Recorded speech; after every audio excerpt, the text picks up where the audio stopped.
All right, so let's take a closer look at who's likely to attend those talks in Islamabad. This is what we've learned from officials in Pakistan.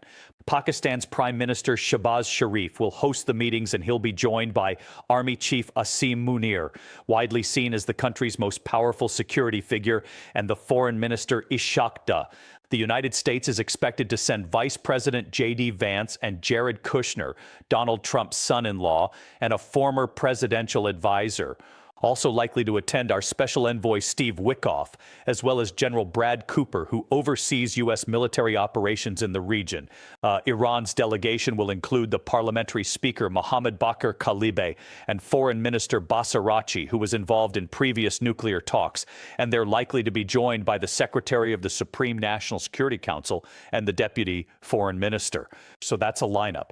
Let's discuss all of this with our guests. So joining us here in the studio, Sultan Barakat, Professor of Public Policy with Hamad bin Khalifa University. Thanks for joining us, Sultan. Also, Mashahed Hussain Say, who's a defense and foreign policy expert, also a veteran Pakistani politician and journalist, joins us now from Istanbul.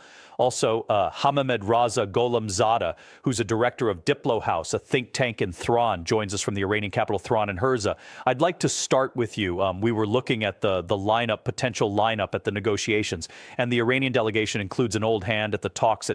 Basarachi, also joined by the Secretary of the Supreme National Security Council.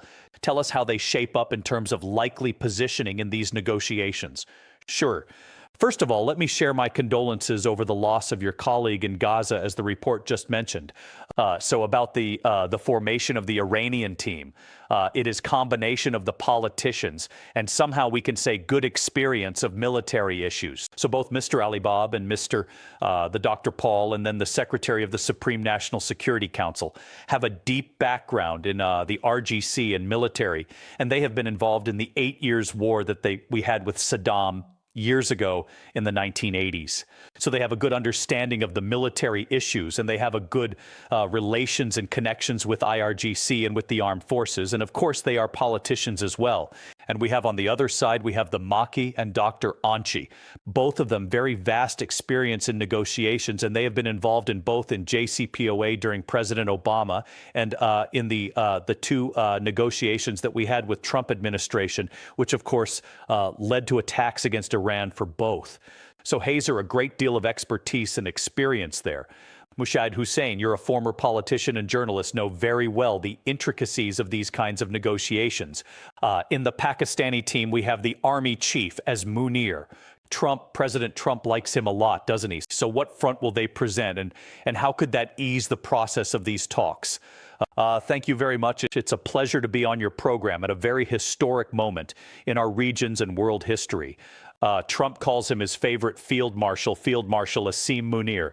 And rapport is very strong, both at the personal level as well as the political level, because he has that confidence that Pakistan's team, which includes the Field Marshal as well as our Prime Minister and the Deputy Prime Minister, they have an equally good rapport, and not just with Washington, D.C., but also with the leadership in Iran, as well as the leadership in China.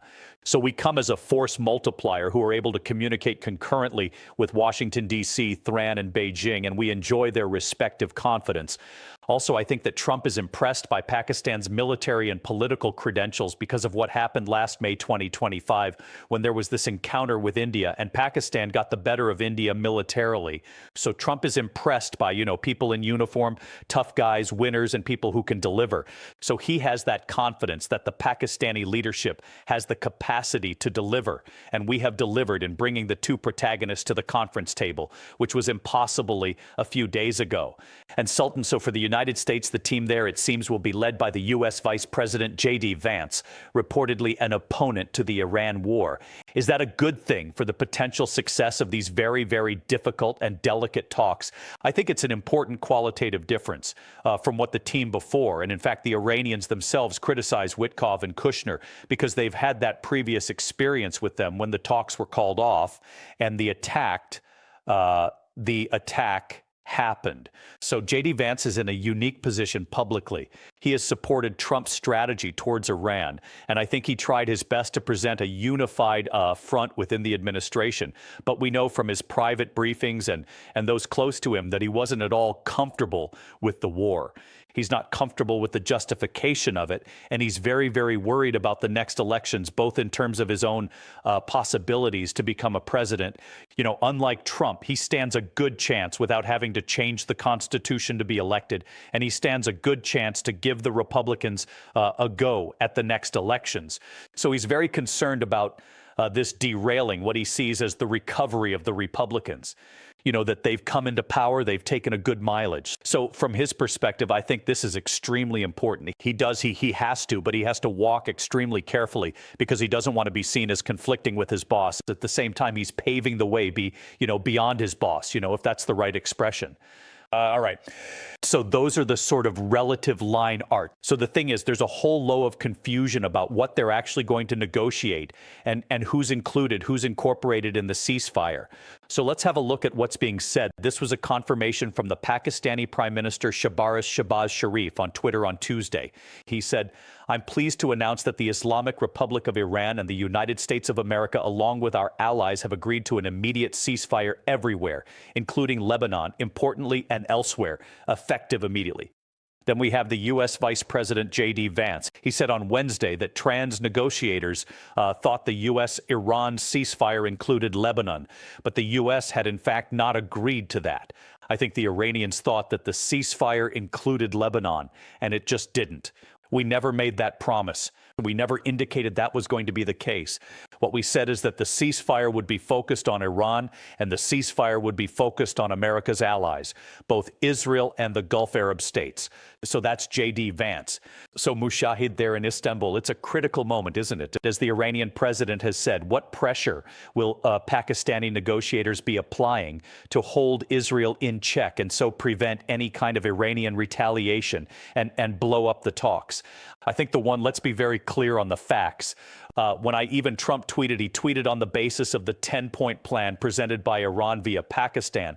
And the 10th point in the 10 points includes ending war on all fronts, including Lebanon.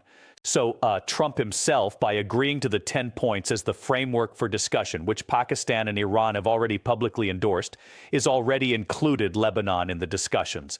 That is why yesterday Nabi Berri, the Speaker of Lebanon, called the Pakistan ambassador to inform them that Israel is still launching this aggression. And frankly, there's only one person who can leash the Zionist or the Netanyahu war machine. And that is Donald Trump in Washington, D.C., and he better do it because otherwise Netanyahu wants to play the role of a spoiler.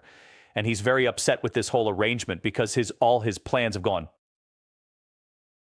And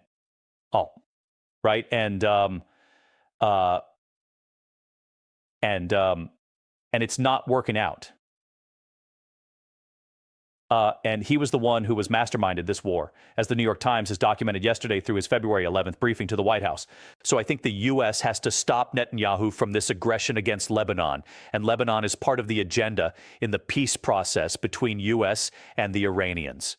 Okay, so Sultan, is that likely to happen because it is a major credibility gap in these negotiations? I mean, if they've gone to the talks in good faith, they need to do it because they understand exactly that without reining in Netanyahu, nothing can progress. And it's important to remind ourselves that Lebanon was dragged into this as an integral part of the war against Iran. You know, from day one, Netanyahu said, we've been attacked from two fronts, Iran directly and Hezbollah acting on behalf of Iran, attacking us from the north. So if you reach a ceasefire with Iran by implication, you need to stop attacking Lebanon. Having said that, the attack itself is vastly illegal. To bomb, residential areas in the middle of a capital is UN and really unthinkable for many, many nations. Only Israel does this. And Israel does this because of the impunity it enjoys and because unfortunately they have got us all accustomed and normalized with the mass killing that they did in Gaza.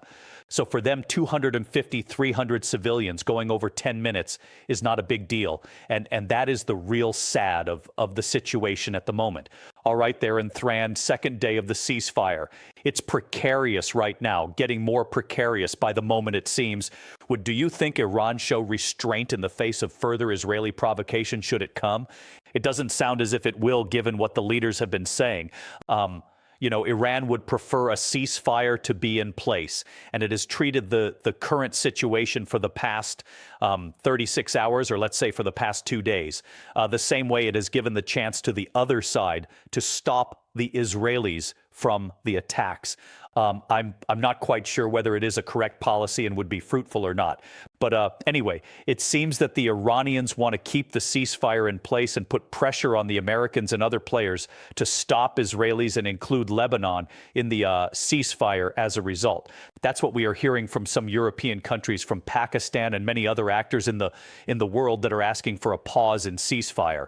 But something that I understand is that the United States is not very interested, or does not need, does not need the ceasefire anymore. It was an offer for the Americans or for President Trump to get rid of his deadline and his serious threat that he has made. And he didn't have any other choice but to either carry out them or step back and withdraw from his word about the famous post that he mentioned about the civilization that's going to be end and such things. So that was a death threat, was a war crime. And carrying out death threats was a huge war crime. So he wanted to step back from that. And this ceasefire was a good excuse to stop that. So it doesn't seem to need the ceasefire or something like that anymore. Thank you so much. So we'll have to leave it there. Gents Ramadi and Tan Mushid Hussein there, and thank you so much. And also here in the studio, Sultan Baraka, thank you very much. Thanks.